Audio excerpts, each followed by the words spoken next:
My favorite era of Targaryen history covers people like Aegon the Conqueror and his sister queens, the Sons of the Dragon, Aenys and Maegor, and the rise of young King Jaehaerys and good Queen Alysanne. But one character, who might be the best written Targaryen in all of Fire and Blood, often gets overlooked. Rhaena Targaryen, the Black Bride. Rhaena was born in 23 AC, when her grandfather Aegon the Conqueror was still alive. It's said that Aegon wept the first time he held Rhaena, because she reminded him of his sister wife, Rhaenys, who he loved, and who Rhaena was named after. At Rhaena's birth, her uncle Maegor was 11, and his mother Queen Visenya wanted Maegor to remain second in line to the throne rather than be overtaken by Rhaena. Instead of using this opportunity to codify a detailed law of royal succession that would save thousands of lives in 100 years, Visenya suggested betrothing Maegor and Rhaena so that they may rule together. This is foreshadowing. But the High Septon had a pretty firm no incest policy for anyone besides Aegon the Conqueror himself, and Aenys ended up having a son a few years later anyway. Bullet dodged for now. Rhaena was a very shy child, preferring animals, books, and her own dreams to spending time with other children. But when she was 9, Rhaena was given a fresh hatchling from Dragonstone. She named her baby dragon Dreamfyre, and they bonded instantly. From that point onwards, Rhaena grew out of her timidity and began to fly at the age of 12, suggesting her bond with Dreamfyre impacted her actual personality. Of course, this change in behavior could just be that she was a kid, and kids change as they get older. But there are other examples of the same thing, so George R.R. Martin might say it's no coincidence at all. It doesn't make any sense here. Rhaena's father Aenys was born sickly, but as his dragon Quicksilver grew, so did he. It seems that Rhaena had a special intuition with dragons. Not only did she develop a strong bond with Dreamfyre, it was Rhaena's idea to begin placing dragon eggs into the cradles of newborn Targaryens. She put eggs in 2 of her little siblings' cradles, Jaehaerys and Alysanne, and these eggs would become Vermithor and Silverwing. When Rhaena was separated from Dreamfyre to go on an overland journey to Oldtown for her father's coronation, Rhaena reverted to her old shyness. She didn't like being away from Dreamfyre, nor her lady companions who gave her so much joy. This would become a theme in Rhaena's life. In 41 AC, King Aenys announced that 18-year-old Rhaena would be married to her 15-year-old brother, Aegon, the heir to the Iron Throne. Aegon didn't have a dragon, but he liked to fly with Rhaena on Dreamfyre, and he was one of the finest young warriors in the realm, the spitting image of his grandfather, Aegon the Dragon. Rhaena had begun to fly Dreamfyre wherever she wished. Tarth, Gulltown, Runestone, Harrenhal, and there's even a rumor that on one of these trips, Rhaena lost her virginity to some hedge knight or singer. Just as her brother Aegon was beginning to attract extracurricular attention from the ladies, it was time for them to be wed. While customary in Valyrian culture, incest made Westeros' more religious folks feel a bit icky. From the Starry Sept came a blistering condemnation, denouncing the marriage of brother to sister as an obscenity. Any children born of such a union would be abominations in the sight of gods and men, the father of the faithful proclaimed, in a declaration that was read by 10,000 septons throughout the 7 kingdoms. Aenys' bright idea was to send Rhaena and Aegon on a royal tour of the realm to get the small folk back on their side. Rhaena, who was smart, wanted to bring Dreamfyre. Aenys, who was stupid, forbade it, because then Aegon would look weak. He couldn't simply ride a horse while his sister wife rode a dragon. The reaction against Rhaena and Aegon was so violent that they needed to shelter at Crakehall. It seems the High Septon's nationwide propaganda worked. This sent their father into an absolute state of indecision, anxiety, and loose bowels from which he died. Aegon was supposed to become king, and Rhaena queen, but their uncle Maegor flew out of exile to claim the Iron Throne for himself. While the religious zealots left Crakehall to march on Maegor, Rhaena and Aegon fled to Casterly Rock. There, Lady Jocasta Lannister noticed Rhaena was pregnant.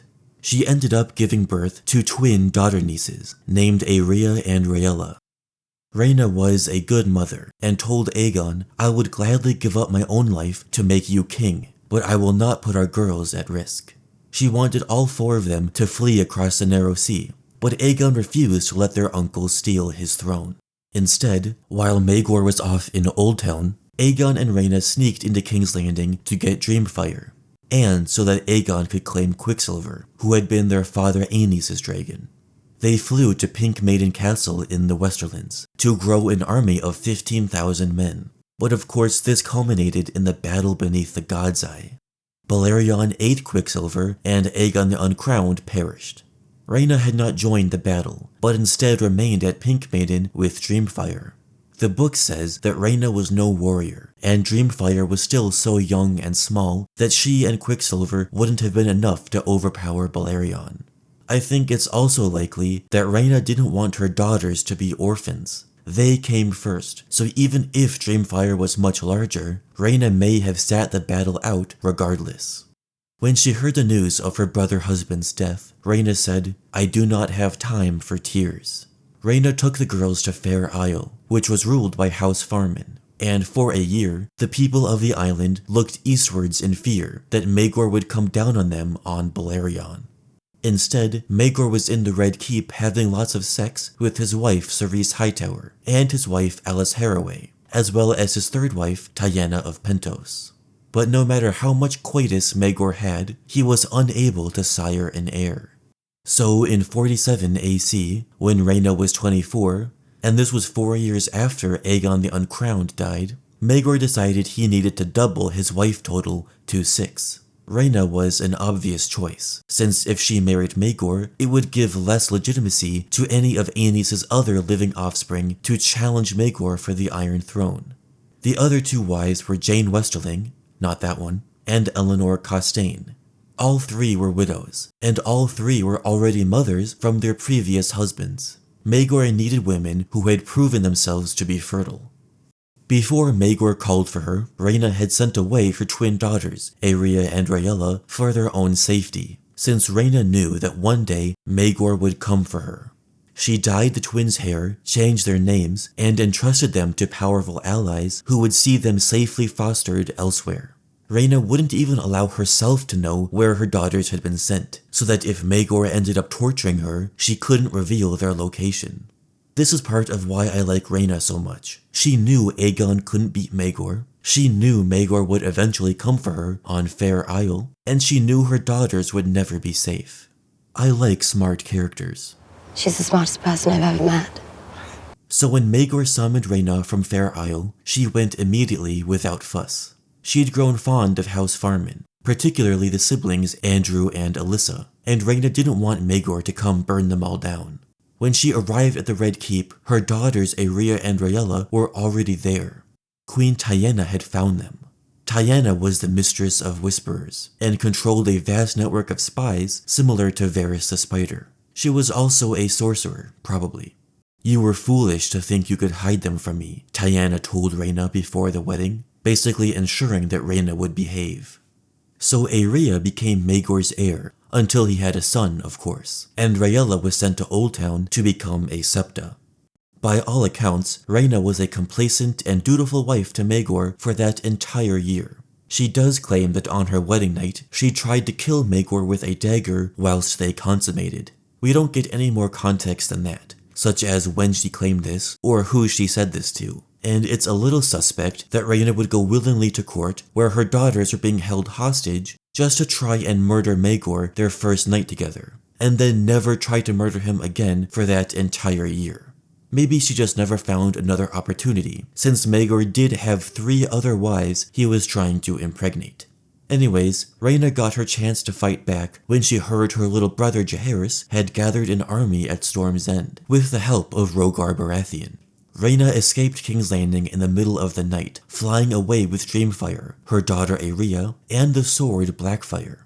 Rhaena had the wherewithal to not only get herself and her daughter to safety, but to steal the symbolic sword of Targaryen kings, which would give Jaehaerys legitimacy in the eyes of thousands.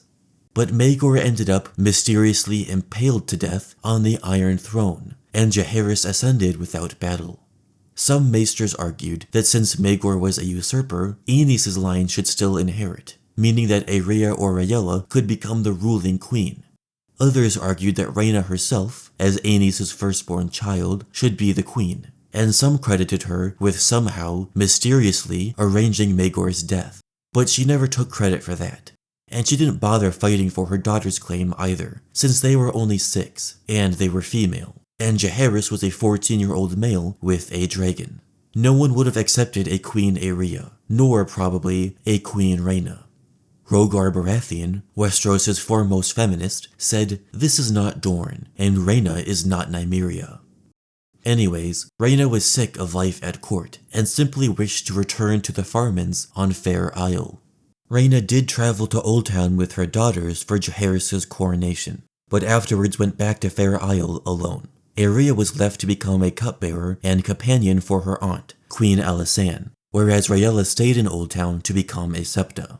However, there is a major theory, which exists in-universe too, that the twins Aerea and Rhaella were switched.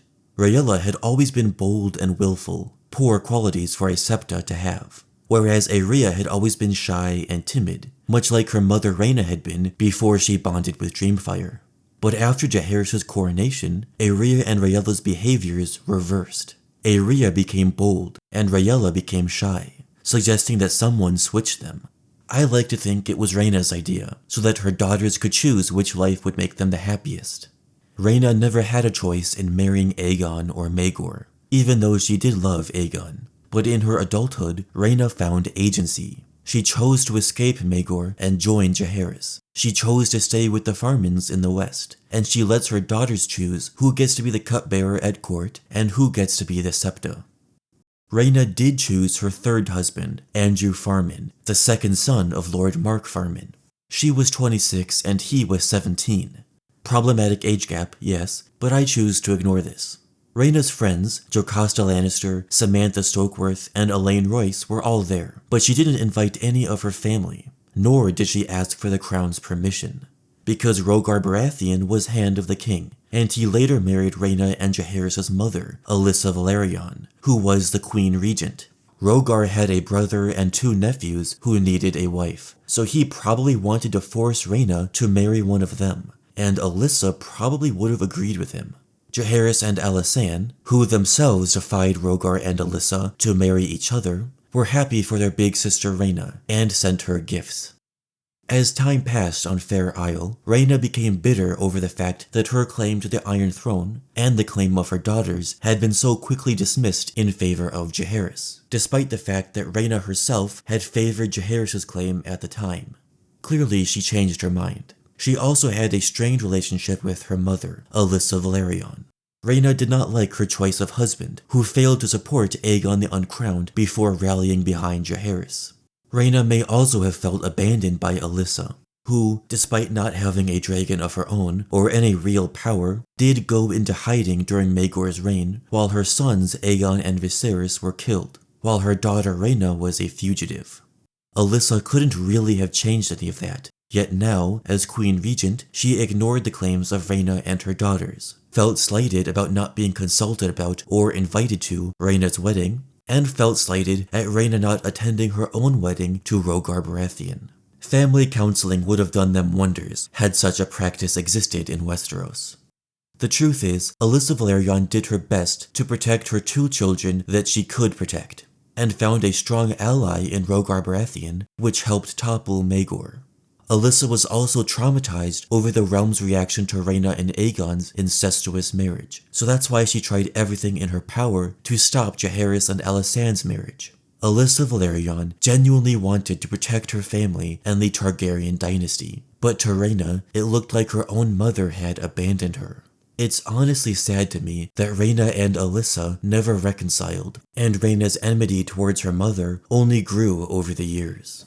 People wondered why Rhaena had chosen Andrew Farman to be her 3rd husband. She said it was because he was kind to me. Others say she married him to repay his father, Lord Mark Farman, for his kindness in sheltering Rhaena throughout the beginning of Maegor's reign. Though he was handsome and gentle, Andrew lacked the capability to be a knight, and he lacked the intelligence to become a maester. so Mark Farman had no idea what to do with his second son. The most likely scenario, however, was suggested by Fair Isle's maester, Smike. The queen found her true love on Fair Isle, not with Andrew, but with his sister, Lady Alyssa. Alyssa was intelligent. She loved animals and singing and archery, and her truest passion was sailing. She'd been betrothed twice, but scared both men off, and found friendship, plus a little extra probably, with Rhaena Targaryen. Rhaena enjoyed these years, often flying on Dreamfyre with her 3 friends, and their quartet became known on Fair Isle as the Four-Headed Beast. Franklin Farman did not love Rhaena the way his father Mark and his siblings Andrew and Alyssa did. Franklin had fought for her and Aegon at the God's Eye, and he was wounded, and his grandfather and uncle were killed. Franklin had to bring their corpses back to Fair Isle, and he felt Rhaena did not show him gratitude for his service, nor any remorse for the grief she'd wrought on House Farman. Franklin was also angry that Rhaena encouraged Alyssa's willful ways, when she should have been married to a lord who would increase House Farman's standing.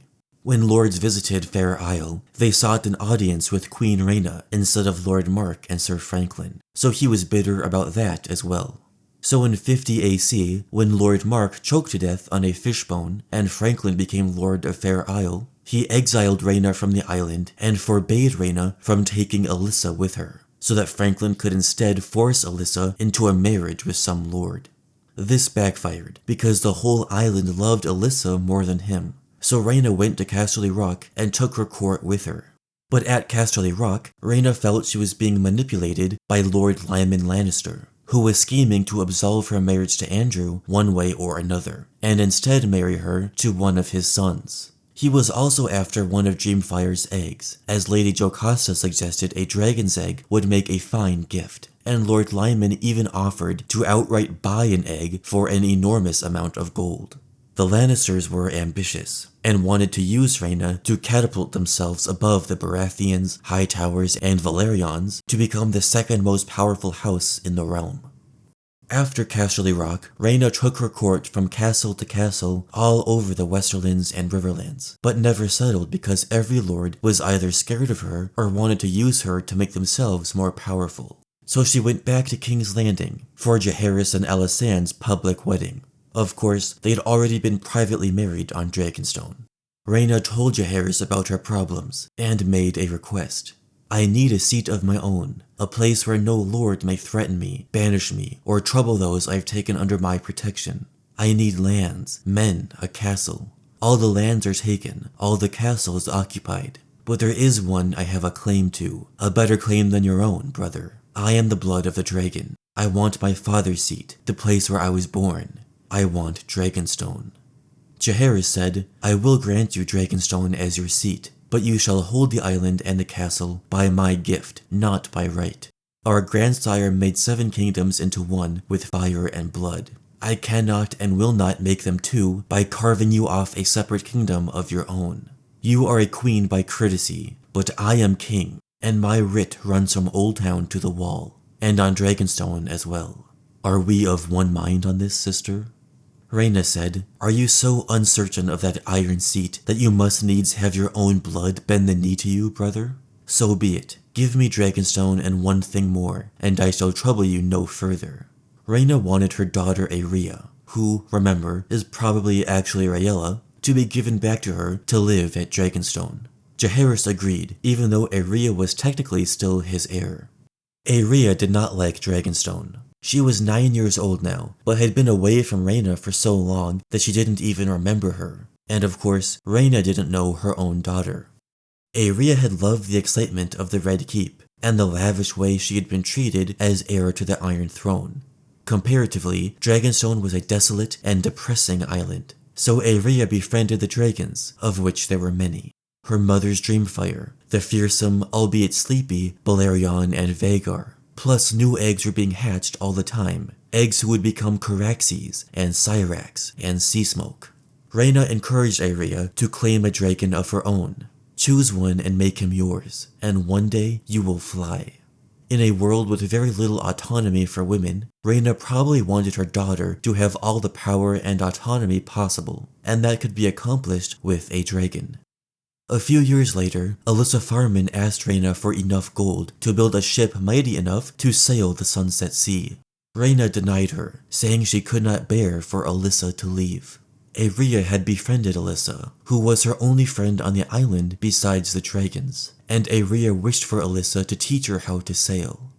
Rhaena's relationships with the three most important women in her life, her mother Alyssa, her daughter Aerea, and her friend/probable lover, Alyssa Farman, were all tumultuous. When Alyssa finally did leave Dragonstone, Rhaena told her, "I have asked you to stay. I will not beg. If you would go, go." Aerea begged Alyssa to take her with her, but Alyssa would not steal Rhaena's daughter. After all, she was already stealing 3 dragon eggs. Rhaena had stable boys questioned sharply, which might mean tortured, and she fired Sir Merrill Bullock, who was the captain of Dragonstone's garrison, and she even questioned her own husband, Andrew Farman, to see if he was involved with his sister's theft. When Rhaena told King Jaehaerys about the theft, he vowed not to let Valyria rise again, meaning that whichever rich merchant Alyssa Farman had sold the eggs to must pray those eggs never hatch. If they did hatch, Jaehaerys and Rhaena would have waged war across the Narrow Sea to ensure that no one besides their own family could ride a dragon. Jaehaerys said that only the 3 of them, Rhaena, himself, and Grand Maester Bennifer, should know about the egg theft, not even Alysanne. Rhaena compared themselves to the Conqueror and his sisters. Rhaena was Visenya, and Alysanne was Rhaenys, for Visenya was the eldest sibling, and the sister Aegon had less affection towards. In the Stormlands, their mother Alyssa Velaryon lived at Storm's End with her husband, Rhaegar Baratheon. Alyssa was in her mid-40s, so nobody was expecting her to get pregnant, but she gave Rhaegar a son named Bormund, and was now in premature labor with a terrible illness. Rhaegar was drunk with despair, but Jaehaerys pulled him to his feet, forced him to be a man, and commanded Rhaegar to tell the Maester what to do with his wife, Jaehaerys' mother, who was a queen. "Save my son," Rhaegar said, making the same decision Viserys Targaryen would make decades later in House of the Dragon. Alyssa died giving birth to what turned out to be a daughter, Jocelyn, who would later marry Prince Aemon, who was Rhaenys' father and Viserys and Daemon's uncle. As she lay dying, Alyssa said, "Save my babe. I will go see my boys again. The crone will light my way." The despair of losing Aegon the Uncrowned and Viserys still clung to Alyssa Velaryon all these years later. Rhaena flew to Storm's End to make amends with her mother at long last, although she arrived too late. After staring at her mother's bloody corpse, Rhaena has one of the best dialogue boxes in all of Fire and Blood. She found Lord Rhaegar in his great hall and yelled at him. "You put your cock in her. She gave you 1 son. That should have been enough. Save my wife, you should have said. But what are wives to men like you?" Rhaena reached out and grabbed his beard and pulled his face to hers. "Hear this, my lord. Do not think to wed again. Take care of the whelps my mother gave you, my half-brother and half-sister.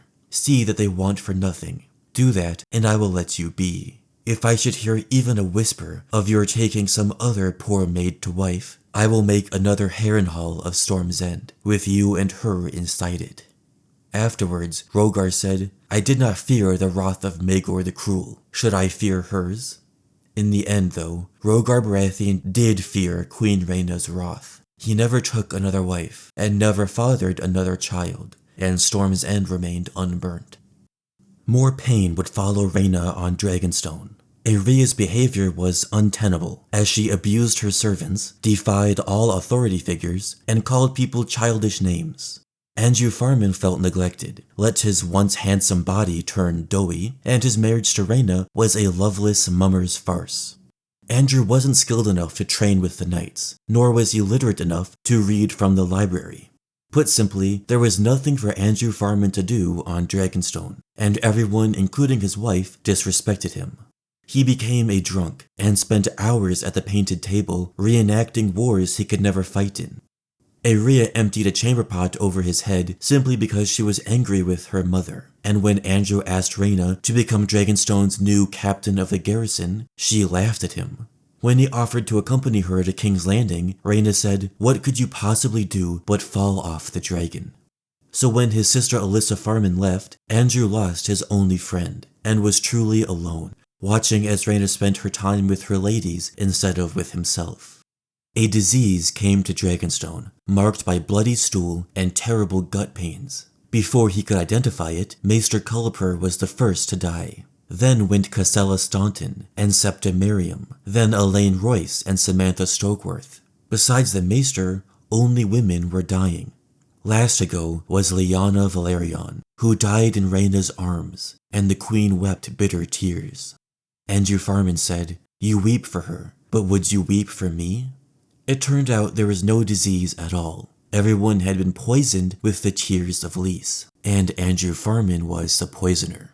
When Rhaena confronted him, he confessed immediately. "I brought them cups of wine, and they drank. They thanked me, and they drank. Why not? A cupbearer, a serving man, that's how they saw me. I could have been a lord. I could have made laws, and been wise, and given you counsel. I could have killed your enemies as easily as I killed your friends. I could have given you children." Rhaena was furious. She commanded Andrew to be gelded, and then fed his own manhood. Instead, Andrew said, "My wife can fly, and so can I." He leapt out of a window to his death, and Rhaena had his corpse fed to the dragons. Andrew Farman is one of the saddest characters in Fire and Blood. A kind, gentle man who was incapable of doing anything his society deemed useful, only to become a laughingstock of his wife and her friends, who never let him in on their fun. It sucks that he poisoned all of them, but it's hard not to feel a little sympathy for the guy all the same. Classic George R.R. Martin character design.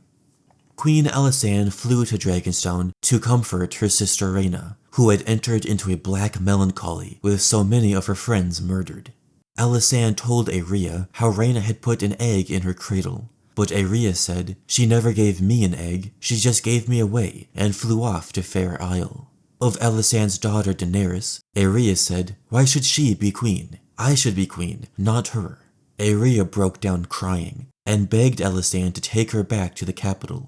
Lady Alyssa said that she would take me, but she went away and forgot me. "I want to come back to court with the singers and the fools and all the lords and knights. Please take me with you." But when Alysanne brought the matter to Rhaena, she said, "You have everything and I have nothing. Now you would take my daughter too? Well, you shall not have her. You have my throne. Content yourself with that." Not long after, Aerea disappeared from Dragonstone. When Rhaena flew Dreamfyre to the Red Keep, Vermithor and Silverwing rose up into the sky and roared at her coming. The dragons could sense a raging storm. "Velaryon," Rhaena exclaimed. "She took Velaryon, the mad child. No hatchling for her, no, not her. She had to have the Black Dread, Maegor's dragon, the beast that slew her father. Why him, if not to pain me?" Rhaena stayed at the Red Keep for a week while the realm searched for Aerea, and little Daenerys was so frightened of Rhaena that she cried whenever she saw her. After 7 days, Rhaena left, saying, "I need to find her. If I cannot find her, at least I can look." First she went to Oldtown, hoping Aerea had gone to visit her twin sister, Rhaella, who was a Septa. Then she tried Highgarden, and Crakehall, and then Casterly Rock. She went to Fair Isle, and then reports of her whereabouts became hazy. Dreamfyre might have been seen up in the Barrowlands and Fever River, and all the way down in the Red Mountains of Dorne. She went to the Vale, down to the forests of Cape Wrath, the Shields and the Arbor. Later, Rhaena visited her old friend, Larissa Velaryon, on Estermont, hoping that her childhood companion would give her solace. Meanwhile, Alyssa Farman was at Tyrosh with her ship, the Sun Chaser, only a few miles of sea separating Alyssa and Rhaena. In 56 AC, Aerea finally returned to King's Landing on the back of Velaryon. Her flesh was cracking, her lips bleeding, her body was burning. There were creatures of fire writhing inside Aerea's stomach, leading many to believe Velaryon had taken her to the ruins of Old Valyria. We can explain Aerea's disappearance with this theory. Aerea mounted Velaryon and told the dragon to take her home. Home to Aerea was King's Landing, where she had been Jaehaerys' heir, where she begged Alysanne to take her instead of remaining on Dragonstone. But Velaryon took Aerea to his home, Valyria, where he had been born before the Doom. Rhaena took Aerea's ashes and scattered them in the winds as she flew on Dreamfyre. She hated Dragonstone. She wanted to fly. Jaehaerys offered Rhaena a seat on his small council, but she laughed and said he wouldn't like the council she had to offer. Alysanne offered to find Rhaena a husband so she could have other children. Rhaena said, I fed my last husband to my dragon. If you make me take another, I may eat him myself. Of Dragonstone, Rhaena said, there is nothing there for me now but grief and ghosts. So Jaehaerys settled her in Harrenhal, in the Widow's Tower, aptly named for she of 3 dead husbands. Harrenhal was ruled by Maegor Towers, a sickly youth named for the uncle and ex-husband who had slain Rhaena's first ex-husband. Rhaena stayed there from 56 to 73 AC, when she died at 50 years old. She never went back to King's Landing or Dragonstone, but she did visit Rhaella once per year in Old Town at the Starry Sept. The small folk of the Riverlands called her a witch. Visiting lords never had the honor of her company, and Rhaena could only be seen scarcely on the battlements or coming and going on Dreamfyre, who she continued to ride until her death. Jaehaerys had Rhaena's body burned at Harrenhal, where her brother-husband Aegon had died 30 years before. At her funeral, Jaehaerys said, my brother Aegon died at the hands of our uncle in the battle beneath the God's Eye. His wife, my sister Rhaena, was not with him at the battle, but she died that day as well. So that's the story of Rhaena Targaryen, the Black Bride, the queen in the west and then in the east. She's one of my favorite characters in A Song of Ice and Fire, and she alone makes Fire and Blood worth reading. Let me know in the comments if you think we'll ever see Rhaena in a live-action adaptation. I'd love a series covering the Sons of the Dragon all the way through Jaehaerys' reign. Thanks for watching and subscribing.